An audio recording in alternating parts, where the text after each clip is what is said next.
दोस्तों मेटा ने अभी रिसेंटली एआई जनरेटेड स्टिकर भी लॉन्च कर दिए इंस्टाग्राम के ऊपर और फेसबुक के ऊपर, जिसको देखकर काफ़ी ज़्यादा कंट्रोवर्सी भी क्रिएट हो चुकी है, क्योंकि कई सारे यूज़र उसका ऐसा यूज़ कर रहे हैं कि कार्टून जैसे कैरेक्टर के हाथ में भी गन्स दे रहे हैं, मैरिजुआना दे रहे हैं, दारू दे रहे हैं, तो इस तरीके की चीज़ें कर रहे हैं। अब चाहे वो मिक्की माउस हो, गूफी हो, डोनाल्ड डक हो या मारियो हो, उस तरीके के कैरेक्टर के ऊपर भी ये सारी चीज़ें कर रहे हैं। तो भैया कई सारे लोग इससे भड़क गए हैं कि भैया कार्टूनों के हाथ में गन कैसे पकड़ा दी, दारू कैसे पकड़ा दी, गांजा कैसे पकड़ा दिया, इस तरीके की चीज़ें नहीं होनी चाहिए। तो भैया मेटा को काफ़ी ज़्यादा मतलब बैकलैश मिल रहा है इससे। सो यहाँ पर मार्क ज़करबर्ग भी अपना सर पकड़ के कह रहा होगा कि भाई दिया तो था मैंने तुम्हें फ्रीडम की, भाई तुम कुछ भी स्टिकर जनरेट करो, अब उसमें तुम्हें ये भी है कि कार्टूनों के हाथ में ये नहीं होनी चाहिए, वो नहीं होनी चाहिए।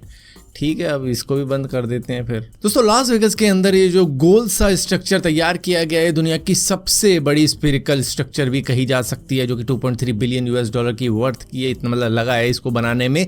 और पहली बार पब्लिक के लिए ओपन कर दिया गया था, जहां पर आयरिश रॉक बैंड U2 ने परफॉर्म किया था। यहाँ पर ये जो स्क्रीन है ये करीबन 1,60,000 स्क्वायर फीट का एक LED पैनल है, जो कि 366 फीट की हाइट का है और 556 फीट वाइड है। ये दुनिया का सबसे बड़ा एक स्फेरिकल हॉल भी कहा जा सकता है, जहां पर 18,000 लोगों ने सामने बैठकर इस रॉक बैंड की परफॉर्मेंस देखी थी। मतलब वीडियो में देख रहे हैं तो कितना अच्छा लग रहा है, और जो सामने बैठ के देखा होगा भैया उसके तो तोते ही उड़ गए होंगे। तो करीबन 12 लाख LED लाइट्स लगी हैं इस पूरे स्ट्रक्चर को तैयार करने के लिए। और सोच के देखो अगर 2-3 ख़राब हो जाती हैं तो कितना काम बन जाएगा इनके लिए। तो भैया इसी वजह से तो 2.3 बिलियन US$ का है, जो कि किसी कंट्री को दे दें तो भैया उसकी गरीबी दूर हो जाए। दोस्तों आपको बड़े अच्छे तरीके से याद होगा जब एलॉन मस्क ने ट्विटर को बाय किया था, तो उन्होंने सबसे पहला काम ये किया था कि पराग अग्रवाल को फायर कर दिया था कि तू निकल जाए यहाँ से। जिसके बाद में पराग अग्रवाल ने कहा था ठीक है मैं निकल जाता हूँ, तो मेरे 5,534 रुपये मेरे को दे दो।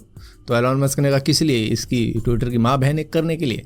मजाक एक तरफ, लेकिन एलॉन मस्क को पराग अग्रवाल को 42 मिलियन US$ देने थे, क्योंकि पराग अग्रवाल के कॉन्ट्रैक्ट के अंदर ये साफ साफ लिखा था कि अगर मुझे इस टाइम फ्रेम से पहले निकाल दिया जाता है ट्विटर से तो मुझे 42 मिलियन US$ मिलने चाहिए। लेकिन एलॉन मस्क ने साफ साफ मना कर दिया कि भैया ये मैंने बाय करे तो मैं तो नहीं देने वाला। जिसके बाद में पराग अग्रवाल को कोर्ट में जाना पड़ गया था, तो वो वहाँ पर अब ये लीगल बैटल जीत चुके हैं एलॉन मस्क से। अब एलॉन मस्क को देने पड़ेंगे पराग अग्रवाल को कुछ पैसे, लेकिन हार कर जीतने वाले को बाजीगर कहते हैं जो है एलॉन मस्क, क्योंकि उन्हें अब 42 मिलियन US$ नहीं देने हैं। यहाँ पर कोर्ट ने एलॉन मस्क को कहा है कि एलॉन मस्क जी आप 1.1 मिलियन US$ ही दे दो अग्रवाल साहब को, ये इसी में खुश हो जाते हैं। तो यहाँ पर अग्रवाल साहब का मुंह तो थोड़ा सा बन गया है, लेकिन क्या करें कोर्ट के फैसले के आगे। अब कहाँ 42 मिलियन, कहाँ 1.1 मिलियन, तो यहाँ पे तो एलॉन मस्क ने एक तरीके से हार के भी जीत ली बाजी। दोस्तों यूएस ने एक रिपोर्ट में एक बात क्लियर करी है कि चाइना की एक न्यूक्लियर सबमरीन येलो सी के अंदर 21 अगस्त को फंस गई थी, और उसके बाद में वो सबमरीन समुद्र के अंदर ही रह गई, जिसकी वजह से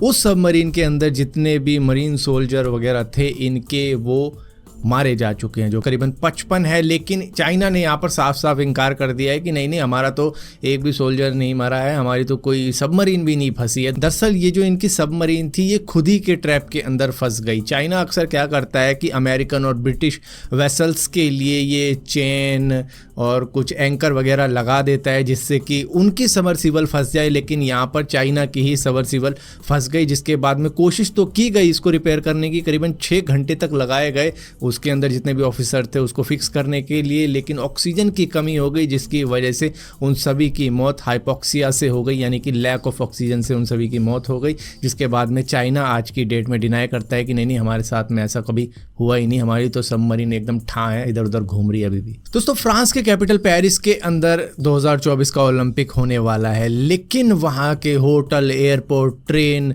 सिनेमा हॉल, बसेस, इन सभी के अंदर खटमलों की महामारी हो रखी है। जो कि ऐसा नहीं है कि सिर्फ गंदे होटलों के अंदर हो रखी है, अच्छे खासे होटलों में भी हो रखी है। किस तरीके से क्लीनिंग तगड़ी करके किसी तरीके से बचा तो जा रहा है वहाँ पर, लेकिन ये महामारी वहाँ पर काफ़ी ज़्यादा गंभीर है, जो कि आपको सस्ते होटलों में तो देखने को मिल ही जाएगी कि आप अगर एक रात वहाँ पे गुजार के आते हो तो खटमलों से आपकी मुलाकात हो जाया करेगी। लेकिन अब किसी तरीके से सोचा ये जा रहा है कि इनसे किस तरीके से निजात पाई जाए, क्योंकि 1 साल क्या बल्कि कुछ महीनों बाद ही वहाँ पर ओलंपिक्स के एथलीट भी आएंगे। पूरे देश की बेइज्जती हो जाएगी अगर एक भी खटमल ने किसी एथलीट को काट लिया। तो यहाँ पर वहाँ के हेल्थ मिनिस्टर कुछ ना कुछ कह रहे हैं कि जल्दी से कुछ ना कुछ एक्शन लिया जाए और पेरिस के अंदर से खटमलों को भगाया जाए। दोस्तों अपने घर की सफाई के अंदर अक्सर हम कूड़ा कचरा डस्टबिन के अंदर फेंकते हैं, जो कि एक अच्छी बात होती है, लेकिन यूएस के अंदर कुछ आइटम ऐसे भी हैं जो आपको जेल पहुंचा सकते हैं अगर आप वो डस्टबिन के अंदर फेंकते हो, जैसे कि स्मार्टफोन हो गया या टैबलेट हो गया या उसकी बैटरी हो गई या माइक्रोवेव ओवन हो गया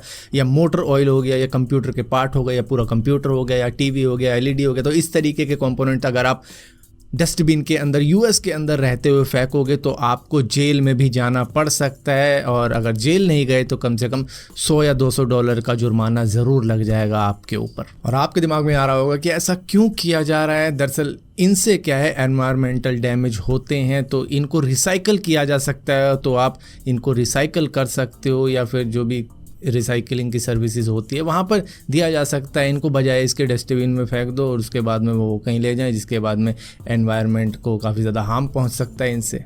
दोस्तों यूपीआई से पेमेंट करना इस वक्त में काफ़ी ज़्यादा कॉमन हो चुका है। हर एक बंदा चाहे ₹5 की पेमेंट करनी हो या 50,000 की पेमेंट करनी हो, वो यूपीआई से बड़े आराम से कर देता है, जिसके लिए वो क्यूआर कोड को स्कैन करता है। मतलब किसी के मोबाइल नंबर की ज़रूरत भी नहीं है, सीधा ही स्कैन किया और पेमेंट कर दी। तो यहाँ पे अब थोड़ी सी स्कैरी बातें ये हो रही हैं कि कई लोगों की शॉप के बाहर लोग अपना क्यूआर कोड लगा देते हैं, जिसकी वजह से उनको जाने वाली पेमेंट किसी और को चली जाती है और आपके पैसों का चूना लग जाता है, क्योंकि दुकानदार कहता है भाई मेरे पास तो पैसे आए नहीं। तो इस तरीके की चीज़ों में ना फंसने के लिए भाई पहले कंफर्म कर लो दुकान वाले से कि भैया यहीं पे ही पेमेंट करनी है ना, क्योंकि ऐसे फ्रॉड हो रहे हैं, कईयों के साथ में हो गए हैं। जो बड़ी शॉप है उनके क्यूआर कोड स्टिकर के ऊपर फ्रॉडस्टर या स्कैमर्स ने अपना क्यूआर कोड लगा दिया, जिससे कि पेमेंट उनके बैंक में चली गई है। तो भैया इससे बचने का तरीका यही है, पहले कंफर्म कर लो, क्योंकि ये सब सेम से ही लगते हैं। जिस तरीके का डिज़ाइन बना होता है कोई कह नहीं सकता कि भैया मेरा है तेरा है, तो इस वजह से पहले कंफर्म कर लेना ज़रूरी है, या फिर दुकान का या दुकानदार का नाम आ जाए तो फिर बात ही क्या।